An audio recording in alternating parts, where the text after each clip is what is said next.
दोस्तों आपका स्वागत है हमारे YouTube channel Pushpa sir official में। आज हम एक और डेरिवेशन करने जा रहे हैं जो पेपर की दृष्टि से बहुत ही महत्वपूर्ण है। तो कल हमने देखा विद्युत द्विध्रुव की अक्ष पर विद्युत क्षेत्र की तीव्रता। तो मैं आपको एक बेसिक बात बताना चाहूँगा। देखो कल दोस्तों मैंने आपको बताया था ये क्या था, ए और ये क्या था, सी।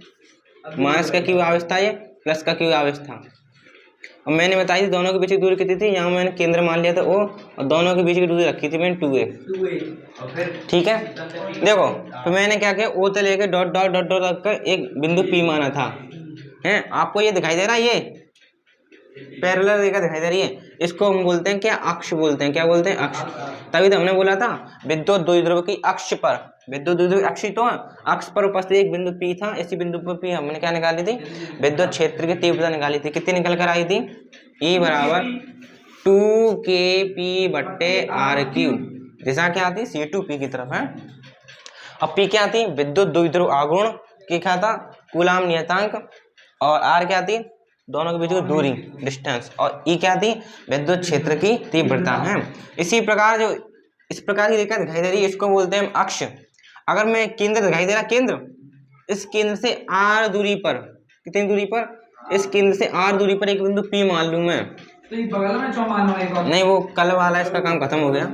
अगर मैं केंद्र को दिखाई दे रहा, केंद्र ओ से R दूरी पर ऊपर के साइड पर एक बिंदु P मान लूं, तो इस रेखा दिखाई दे रही है, इसको बोलेंगे हम क्या, निरक्ष। क्या बोलेंगे? निरक्ष। समझ गए? क्षैतिज रेखा को क्या बोलेंगे? अक्ष। और ऊर्ध्वाधर रेखा को क्या बोलेंगे? निरक्ष। ठीक है, इतनी बात समझ में आ गई। अब इसी के ऊपर हम डेरिवेशन करने जा रहे हैं। हाँ तो दोस्तों हम इस डेरिवेशन कर रहे हैं, जैसा कि आपने ये तो देख ही लिया होगा। हमने माना ऐसी एक विद्युत द्विध्रुव है जिसकी निरक्ष पर एक बिंदु P उपस्थित है, जहाँ विद्युत क्षेत्र की तीव्रता की गणना करनी है। तो हमने क्या किया, माइनस Q आवेश के कारण इस बिंदु P पर हमने क्या निकाली, विद्युत क्षेत्र की तीव्रता हमने निकाली। जैसा कि हम जानते हैं बिंदु आवेश कारण हमने दिखाई दी, एक अकेले आवेश के कारण विद्युत क्षेत्र की तीव्रता होती है KQ/r²। तो इसी प्रकार मैंने माइनस Q आवेश के कारण इस बिंदु P पर विद्युत क्षेत्र की तीव्रता निकाली। मैंने लिखा माइनस Q आवेश के कारण विद्युत क्षेत्र की तीव्रता कितनी निकल के आई, E1 बराबर मान लिया मैंने KQ/r²। r² क्या थी? दोनों के बीच की दूरी, यानी इस आवेश की वजह से इस पर निकाल रहा हूँ तो इन दोनों के बीच की दूरी लगी, वो कितनी है? AP। तो मैंने लिख दिया AP का होल स्क्वायर। अब दोस्तों हमें AP का मान निकालना है, इसका मान निकालना है, इसका मान निकालना है। तो आपने बचपन में पाइथागोरस प्रमेय पढ़ी होगी। तो मैं इस ट्रायंगल को इधर उठा के ले गया, यहाँ पर AOP आपको दिखाई दिया। ये इतनी दूरी दी है हमको, A दी है, इतनी दूरी कितनी? R दी हुई है। हमको ये चाहिए, कर्ण वाली साइड चाहिए। तो हमने एक बचपन में सूत्र सुना होगा, कर्ण का वर्ग बराबर आधार का वर्ग प्लस के लंब का वर्ग, ये हमने सुना होगा। तो आपको कर्ण कितना दिया? AP, यानी AP का स्क्वायर। और आधार कितना दिया? A दिया, तो यानी A²। और लंब कितना दिया है आपको? R, यानी R²। तो हमने AP² का मान निकाल लिया। कितना निकल कर आया? A² प्लस के R²। तो AP की जगह पर हम मान रख देंगे, तो मान मैं यहाँ पर रख देता हूँ, तो निकल कर आएगा E1 वेक्टर बराबर KQ/A² प्लस के R²। और दिशा कितनी हो जाएगी दोस्तों? मैंने आपको बताया था माइनस Q आवेश के कारण दिशा होती है उसकी तरफ, यानी P से लेके A की तरफ। दिशा कितनी हो जाएगी? P/A। तो यह समीकरण नंबर आपका 1 बन जाएगा। तो आप इसको नोट करें।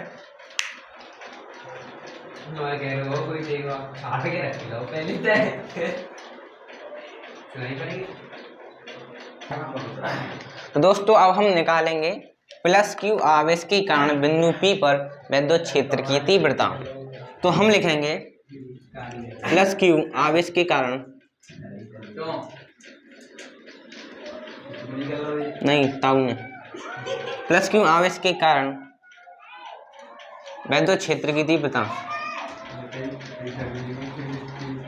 विद्युत क्षेत्र की तीव्रता।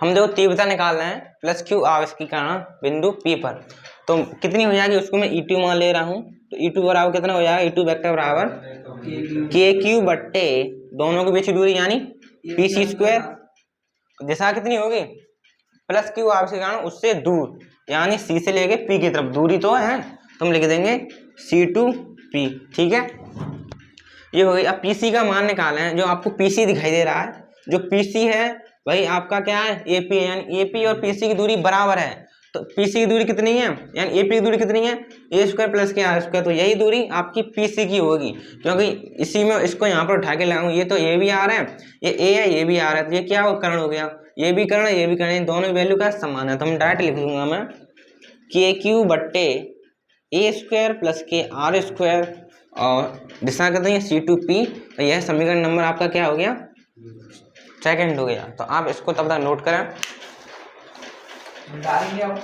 हाँ दोस्तों, पिछला समीकरण यह था, तो पहले वाले और इस समीकरण में हम बात करें, इसका मान कितना के क्यू बट्टे आर स्क्वायर, मतलब ए स्क्वायर प्लस के आर स्क्वायर, और दिशा क्या थी पीठ से लेके एक ही तरफ, और जो नया समीकरण निकल कर आया है प्लस क्यू आवेश के कारण वह है के क्यू बट्टे ए स्क्वायर प्लस के आर स्क्वायर बट्टे दिशा कितनी है सी टू पी। इस समीकरण में आपको क्या दिखा रहा है, इसका मान और इसका मान क्या है समान है, यानी इसको तो हम क्या बोलते हैं परिमाण बोलते हैं, क्या बोलते हैं परिमाण, परिमाण समझ रहे हो। मान लीजिए मैं लिख लिया 5 kg 5 किलो उत्तर दिशा में, मैंने बोल दिया कोई 5 किलो वजन उत्तर दिशा में रखा है, तो ये तो क्या हो गया परिमाण हो गया, ये क्या हो गया दिशा हो गई। ठीक है, तो इसी प्रकार ये आपका ये क्या हो गया आपका परिमाण हो गया, ये परिमाण हो गया, ये आपकी क्या हो गई ये क्या दिशा, दिशा यानी दोनों का परिमाण समान है परिमाण समान है दोनों का, लेकिन दिशा अलग अलग है, इसकी पी से लेके एक ही तरफ इधर की तरफ जा रही है, उधर की उधर जा रही है, यानी दोनों की दिशा अलग अलग है। तो 11वीं क्लास में एक कॉन्सेप्ट था, ये सदिश है ना वेक्टर लगा, जब दो सदिश अगर दो सदिश दिए हैं उनका परिमाण समान है दिशा अलग अलग हो, जब दो सदिशों का परिमाण समान हो दिशा अलग अलग हो, तो हम क्या करते हैं उन सदिशों को घटकों में वियोजित करते हैं, यानी जो सदिश होते हैं उनको हम घटकों में तोड़ देते हैं। घटकों में तोड़ने क्या मतलब अभी मैं तोड़ कर दिखाऊंगा। अब मैंने इतना देखा, जब दो सदिश का परिमाण समान हो दिशा अलग अलग हो तो सदिशों को हम क्या करते हैं घटकों में वियोजित करते हैं। तो इसको मैं मिटा देता हूँ।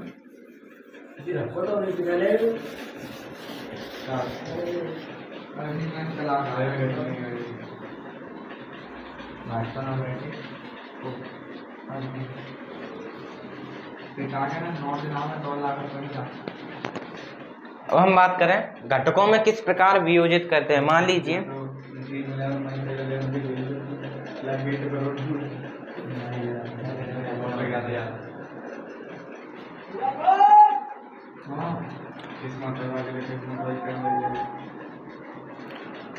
ये आपको कोई ट्रायंगल दिया गया है, इसी ट्रायंगल को मैंने यहाँ पर उतार लिया है। ठीक है, इसको क्या बोलूँगा मैं थीटा, ठीक है, इसको भी उतार लूँगा, ये ए है, ये ओ है, ये क्या आपका पी है। ठीक है, इतना हो गया। इतना होने के बाद अब आपको क्या निकालना है, अब घटकों में वियोजित करना बता रहे हैं। ठीक है, ये था ना, इसको थोड़ा इरेज करेंगे। हाँ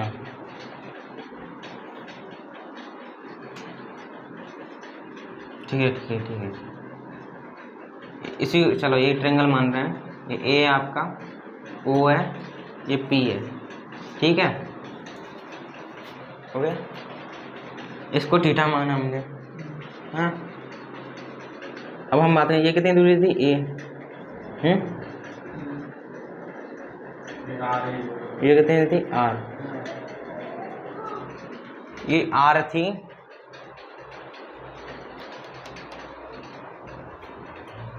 इसको थोड़ा इरेज करें।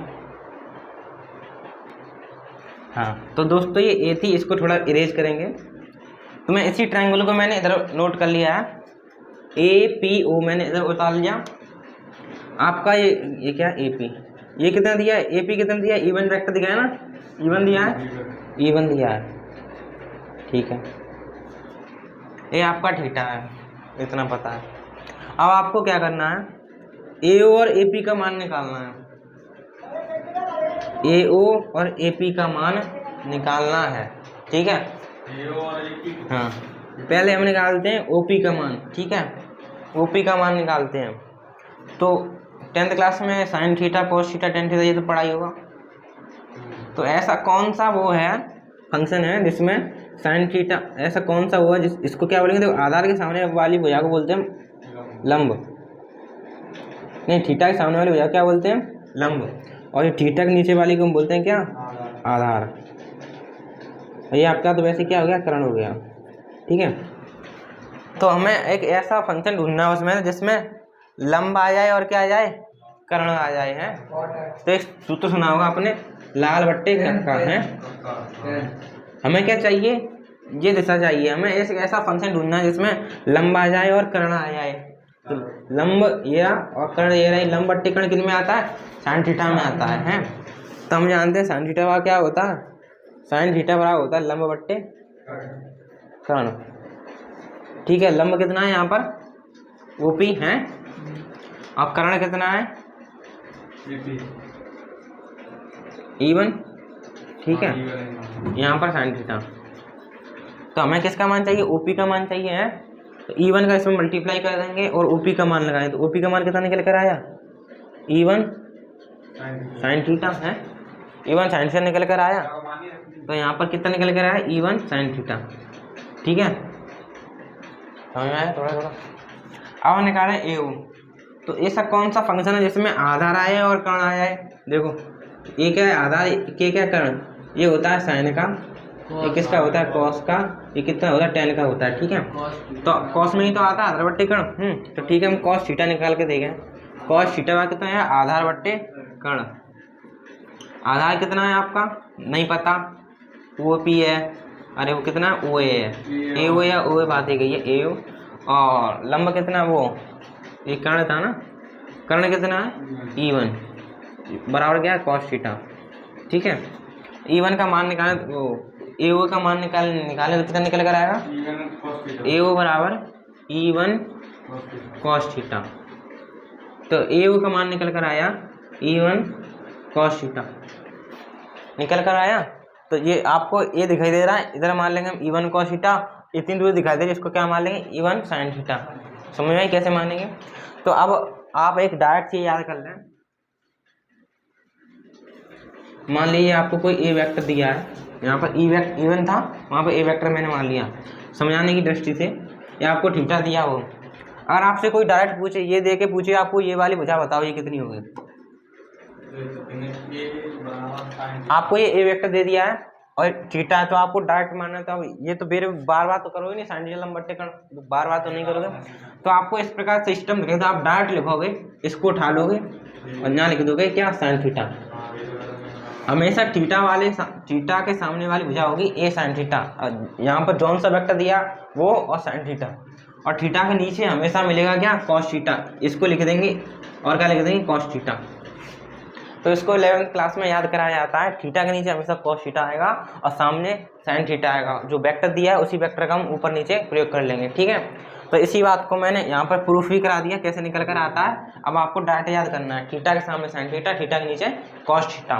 तो इसको हम इरेज करते हैं और अपने डेरिवेशन की ओर आगे चलते हैं। तो आपको समझ में आया होगा इतना। तो मैं इसको दोबारा इस डायग्राम को दोबारा बनाता हूँ। आपका था माइनस क्यू आवेश ए क्या था आपका, प्लस क्यू आवेश बी। ये आपका केंद्र था ओ, केंद्र से ही 8 दूरी पर एक बिंदु पी था, और इसी बिंदु पी पर हमें क्या निकालनी थी, विद्युत क्षेत्र की तीव्रता निकालनी थी, ठीक है। इसका मान क्या था, E1 वेक्टर, इसका मान क्या था, उससे दूरी क्या था, E2 वेक्टर। ये इधर की तरफ था, वो उधर की तरफ था, ध्यान है, E2 वेक्टर है, ये इतना था। इसको मैंने क्या माना था, थीटा माना था, इसको क्या माना था मैंने, थीटा माना। दोनों की दूरी कितनी थी, 2a थी, और इतनी दूरी कितनी थी, r थी, पता है, इसको हम नहीं लिख रहे हैं। अब मैं डायरेक्ट लिखूँ, मैं मैंने वो साइन थीटा कॉस थीटा पता क्यों लेकर आए? जो मैंने बताया था, दोनों जो मैंने समीकरण बनाए थे दोनों का परिमाण समान था, दिशा अलग थी, इसी मैंने क्या करा, साइन थीटा कॉस थीटा में तोड़ा। इसी को बोलते हैं घटकों में तोड़ना। ठीक है, ये आपका दिया इवन वेक्टर, सही है। तो थीटा के सामने ये कितनी हो जाएगी? इवन साइन के समझ में आएगी, तो हम लिख देंगे इसको even sine theta, even sine theta. ठीक है, और थीटा के नीचे वाली कितनी हो जाएगी? Even cos theta. ठीक है, अब आपको दिखाई दे रहा है, हम क्या करेंगे? अब देखो इसकी दिशा किधर होगी? नीचे की तरफ ही तो होगी। यूँ करके इसको यूँ करेंगे, यूँ हो जाएगी। अब देखो सुई है, मान लीजिए मैंने इसको इधर घुमाया तो ये हो गई है। अब इसको क्या करूँगा, उधर ऊपर की ओर घुमाऊंगा मैं, इसको ऊपर की ओर यूँ कर घुमाऊंगा। ट्रायंगल सुना ये वाला, मान लीजिए ये कौन थीटा था, ये भी कौन सा थीटा ही होता है। तो मैंने इसको मान लिया, ये डॉट डॉट करके लकीर मान ली मैंने। ठीक है, देखो ये कौन एंगल थीटा, ये भी एंगल तो थीटा होगा। ठीक है, थीटा के ये थीटा, ये थीटा है। ठीक है, थीटा के नीचे क्या है? Even cos theta. ये थीटा दिखाई दे, ये थीटा के नीचे वाला, मतलब कहने का मतलब है ये आपकी ए भुजा दिखाई दे रही है, इस भुजा के बराबर हो गई है, सीधी बात चाहिए। ठीक है, यानी ये आपका इवन कॉस थीटा, ये भी क्या होगा? इवन कॉस थीटा होगा।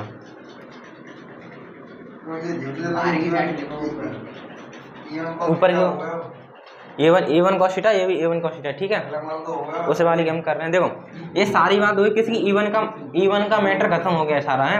अब हम E2 की बात करें, देखो ये आपको तीर दिखाई दे रहा है, इसकी दिशा किधर? इधर है, मतलब ये था आपका यूँ करके, यही तो था इवन है। तो इसको मैंने इस प्रकार कर दिया, इवन साइन थीटा है, और इसको यूँ कर दिया इवन कॉस थीटा। इसका काम खत्म हो जाएगा। तीर दिखाई दे रहा है, इसको इधर कर लिया, इधर कर लिया। ठीक है, इसको बोलते हैं घटकों में तोड़ना है। इस प्रकार हो गया। अब आपको E2 दिखाई दे रहा है, E2 वाली लकीर को मैं थोड़ा आगे बढ़ाऊंगा डॉट डॉट करके। ठीक है, तो मैंने इसको डॉट डॉट करके थोड़ा आगे बढ़ाया, तो E2 वेक्टर को मैं यहाँ पर लेकर आ गया। ठीक है, E2 वेक्टर थोड़ा मैं यहाँ पर लेकर आ गया। एंगल सुना है?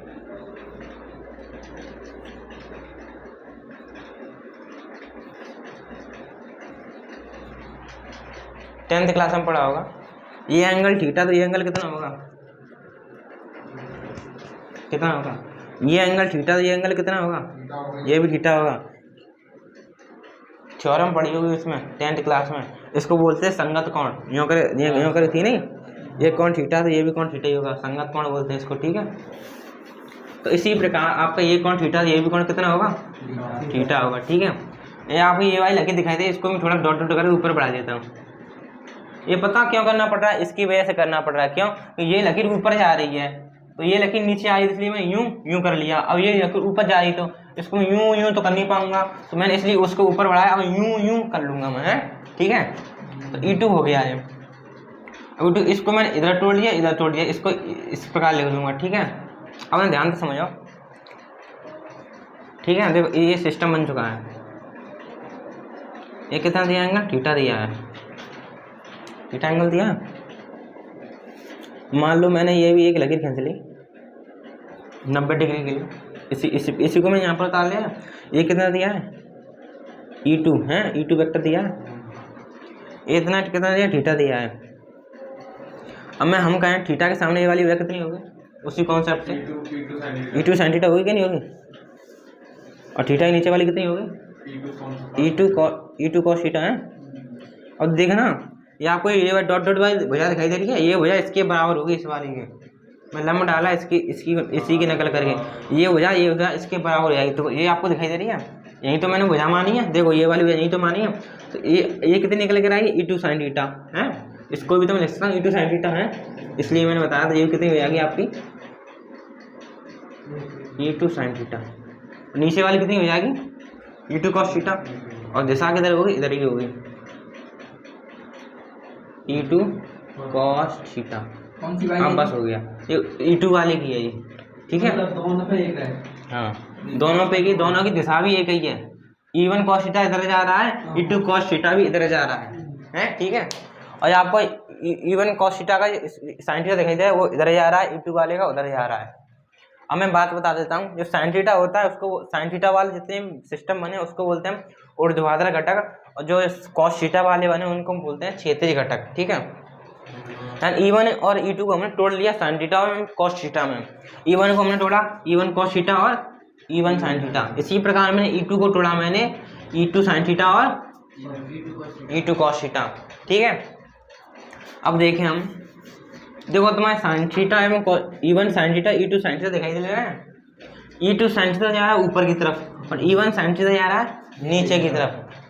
ठीक है, देखो एक ऊपर जा रहा है एक नीचे जा रहा है, यानी एक इधर खींच रहा है एक उधर खींच रहा है। ठीक है, और चूंकि हम जानते हैं E2 और E1 का मान तो बराबर है ना, कितना निकल कर आया था E2 और E1 का मान, यही तो था कि Q बट्टे A स्क्वायर प्लस के R स्क्वायर, यही तो था।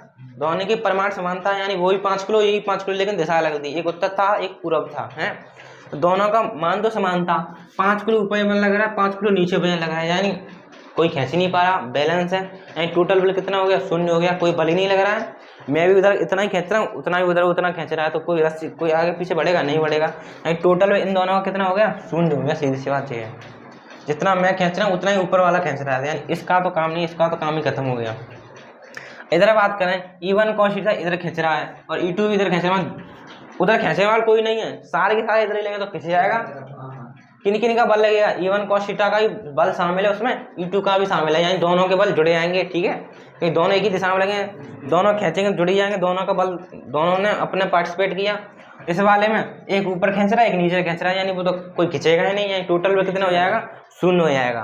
तो हम यहाँ पर एक बात लिख देंगे, इनको क्या बोलते हैं, ऊर्ध्वाधर घटक, और कॉस थीटा वाले क्या बोलते हैं हम, क्षैतिज घटक। तो हम क्या लिखेंगे,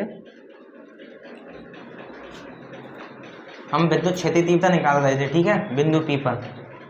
तो हमने इसमें क्या कि नया कॉन्सेप्ट लेके आए, जो E1 और E2 क्या थे इनको हमने क्या कर दिया था, घटकों में तोड़ दिया था। क्यों, क्योंकि परमाणु समानता जैसा अलग अलग थी। ठीक है, तो हम यहाँ लिख देंगे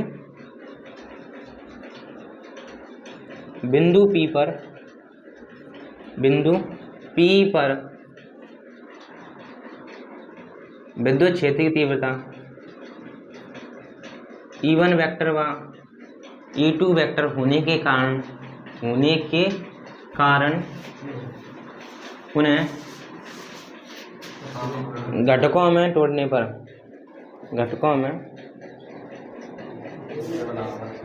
पर ऊर्ध्वाधर घटक परिमाण में समान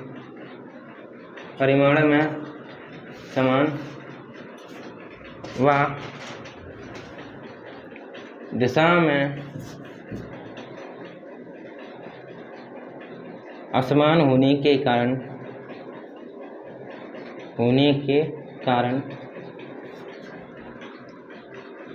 एक दूसरे को निरस्त कर देते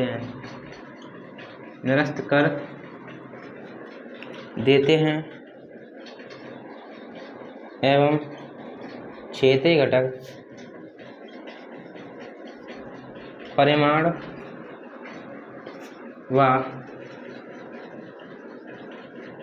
दिशा में समान होने के कारण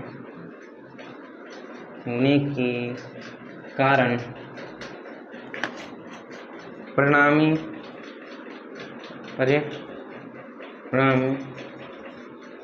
विद्युत क्षेत्र की तीव्रता प्रदान करते हैं।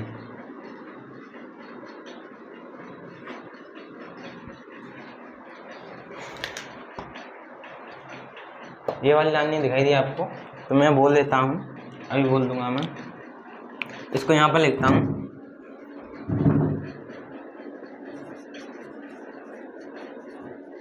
परिणामी विद्युत क्षेत्र की तीव्रता प्रदान करते हैं।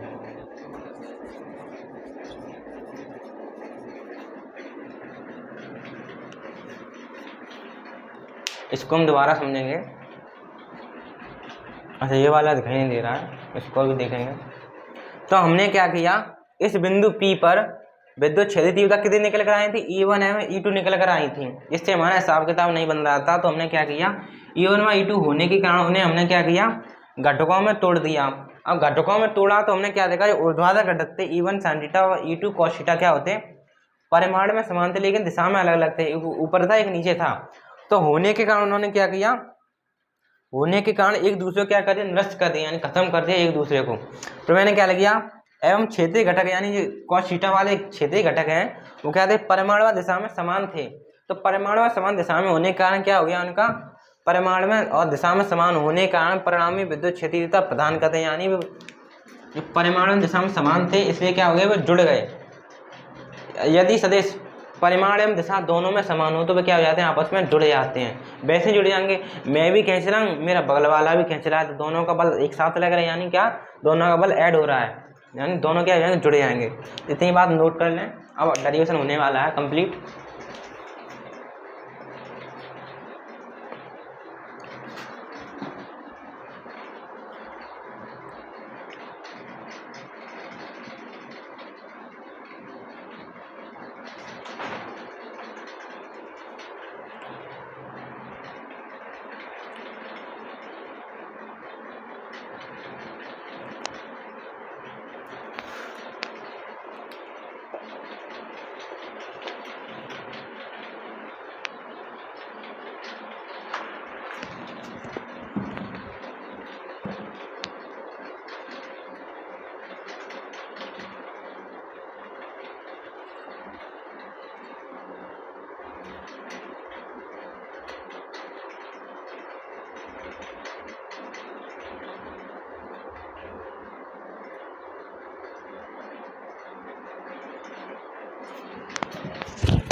दोस्तों हमने देखा जो क्षेत्रीय घटक थे E1 और E2 दोनों परिमाण एवं दिशा दोनों में समान होने के कारण क्या हो रहे, जुड़ रहे थे, और जुड़ने के बाद हमें कुल तीव्रता प्रदान कर रहे थे। तो हम लिखेंगे जो कुल तीव्रता उसको मान लेता हूँ मैं E, निकल कर आई कितनी, E1 cos थीटा प्लस के E2 cos थीटा,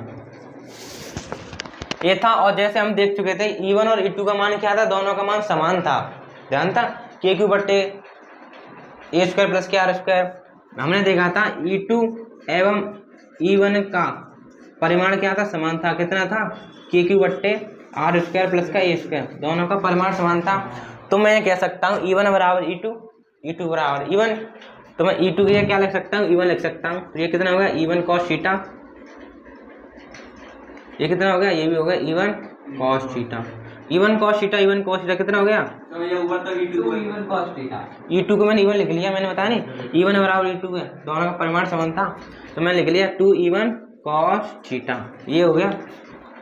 अब देखो E1 का मान कितना था, पूरे वीडियो में यही तो था, हैं 2, E1 के ये कितना है 2KQ बट्टे R स्क्वायर प्लस के A स्क्वायर, और ये कितना होगा, cos थीटा हो गया। अब cos थीटा का भी मान निकालना पड़ेगा, तो इस त्रिभुज में आओ, APO में हम लिखेंगे त्रिभुज APO में किसका मान चाहिए, cos थीटा का मान चाहिए हमें, हैं, तो ठीक है, हम लिखेंगे cos थीटा बराबर कितना होगा, आधार बट्टे कर्ण, जो होता है आधार बट्टे कर्ण, हैं, आधार बट्टे कर्ण, ओके।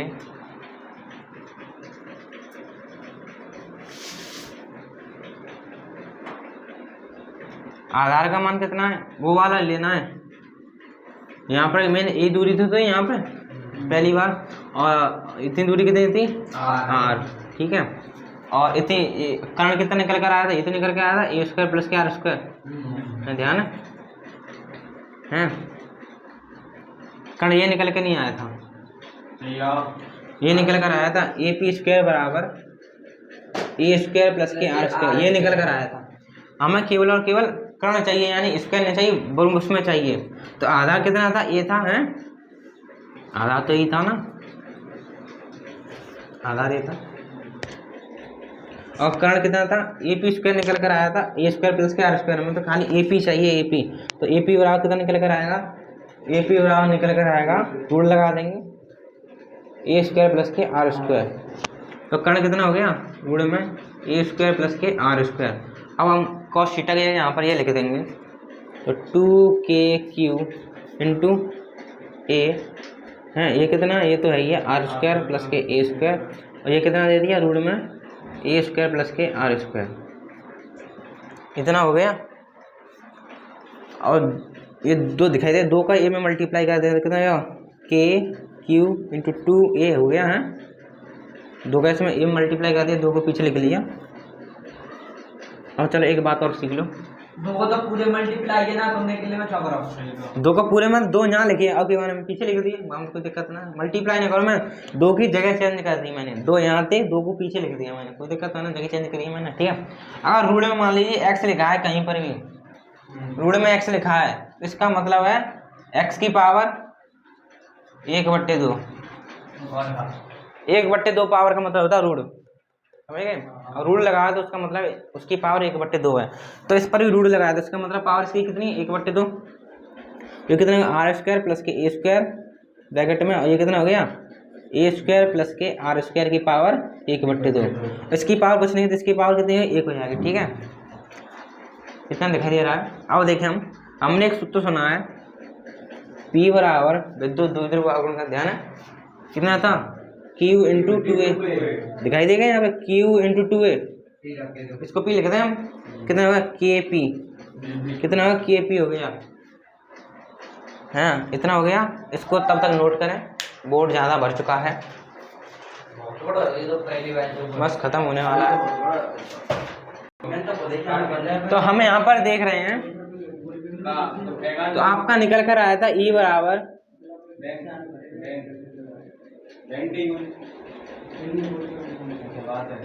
KP बट्टे ए स्क्वायर प्लस के आर स्क्वायर की पावर 1 और ए स्क्वायर प्लस आर स्क्वायर की पावर 1/2। अब यहाँ से जानते देखें दोनों का आधार सेम है, इसका भी आधार ए स्क्वायर प्लस के आर स्क्वायर, इसका भी ए स्क्वायर प्लस के आर स्क्वायर, लेकिन इनकी क्या घात अलग अलग है, इसकी पावर 1 उसकी पावर 1/2, यानी क्या हो जाएंगे दोनों जुड़े जाएंगे। फॉर एग्जाम्पल के लिए मान लीजिए यहाँ पर x लिखा है, गुणा में लिखा है x की पावर 1/2 है, इसकी पावर कुछ नहीं तो 1 मान लेंगे हैं। अब क्या करेंगे, यदि आधार सेम हो तो क्या होता है पावर जुड़ जाती हैं, सुना होगा बचपन में, तो x का x रहेगा, पावर ऐड हो जाएगी, यानी 1 प्लस के 1/2, कितना हो गया 2 1 2 3/2 हो गया, कितना हो गया 3/2 हो गया, समझ गए। तो इसी प्रकार ये दोनों सेम है, तो यहाँ दोनों की पावर ऐड हो जाएगी, 1 और 1/2 कितना हो जाएगा 3/2, तो मैं डायरेक्ट लिखेंगे, हम लिखेंगे KP बट्टे आर स्क्वायर प्लस के ए स्क्वायर की पावर 3/2, उसको आगे में चलिए कोई दिक्कत नहीं है, तो ये हो गया। अब वही वाला कॉन्सेप्ट लाने, जो हमने आर दूरी मानी है, आर बिंदु दूरी पे P, मैंने ओ से लेके आर दूरी पर एक बिंदु P माना है, आर का मान तो फिक्स है ही नहीं है, उसका मान तो कितने मैंने यहाँ माना है, क्या पता मैं यहाँ मान लेता और ऊंचा मान लेता, आसमान में मान लेता मैं, तो आर का मान तो फिक्स है नहीं है। मैं लिख दूंगा यदि आर का मान बहुत बहुत बहुत बहुत बड़ा है ए से, तो ए स्क्वायर को नगण्य मानने पर, हाँ छोटा मानने पर, नगण्य मानने पर, कल की तरह मानने पर, अगर मान लूँ तो इसका अस्तित्व ही खत्म हो जाएगा, पूरे खत्म हो जाएगा। तो क्या बचेगा यहाँ पर, बचेगा KP बट्टे आर स्क्वायर की पावर 3/2 है, और 2 से 2 खत्म हो गया, ऊपर नीचे है, तो कितना बचा KP बट्टे आर क्यू ई बराबर, सही है, इतना हो गया। अब हमने देखा ये कैसी राशि है, सदिश राशि है, परिमाण दिशा चाहिए तो वेक्टर लगा दिया, दिशा क्या होगी। अब देखो ये कौन सा वाला निकल कर आया है, यही तो था, यही तो मैंने जोड़े थे, यही दोनों तो जोड़े थे हमने, दोनों की दिशा की तरफ, इधर की तरफ, इधर की तरफ भी तो है, इधर की तरफ है, ठीक है। अब मैंने आपको बताया था, मान लीजिए -q है, ये कोई +q आवेश है, दोनों की बीच की दूरी कितनी 2a है। ये क्या था आपका विद्युत द्विध्रुव आघूर्ण था, है ये क्या था आपका A, ये आपका C, ठीक है। तो AC क्या था आपका, AC क्या था आपका विद्युत द्विध्रुव आघूर्ण है, विद्युत द्विध्रुव आघूर्ण, ये तो था। AC क्या है, एक विद्युत द्विध्रुव आघूर्ण है, विद्युत द्विध्रुव है, खाली क्या है विद्युत द्विध्रुव है, ठीक है। मैंने आपको बताया विद्युत द्विध्रुव की, मैंने आपको क्या बताई, दिशा बताई थी, ध्यान है। विद्युत द्विध्रुव की दिशा क्या होती है, ध्यान करो, कॉपी में हमने लिखा है विद्युत द्विध्रुव की दिशा, मैंने लिखाया था -q से +q की ओर, ध्यान है, लिखाई थी। यानी AC विद्युत द्विध्रुव की दिशा क्या होती है, -q से +q, यानी इधर की तरफ होती है, ये तो होती है। अब देखो जो आपकी ये निकल कर आई है तीव्रता, इधर की दिशा कहते हैं इधर की तरफ है, इधर की तरफ ही तो है, और द्विध्रुव की दिशा किधर है, उधर की तरफ, यानी जो हमारी निकल का ही इधर है और विद्युत द्विध्रुव की इधर है, तो मैं ये बोल दूं इसकी जो दिशा होगी विद्युत द्विध्रुव के विपरीत दिशा में होगी, हैं। मैंने विद्युत द्विध्रुव आघूर्ण था, तो हम लिख देंगे विद्युत द्विध्रुव आघूर्ण किससे दिखाता है, P से, तो मैं यहाँ लिख दूंगा डायरेक्ट P वेक्टर के विपरीत,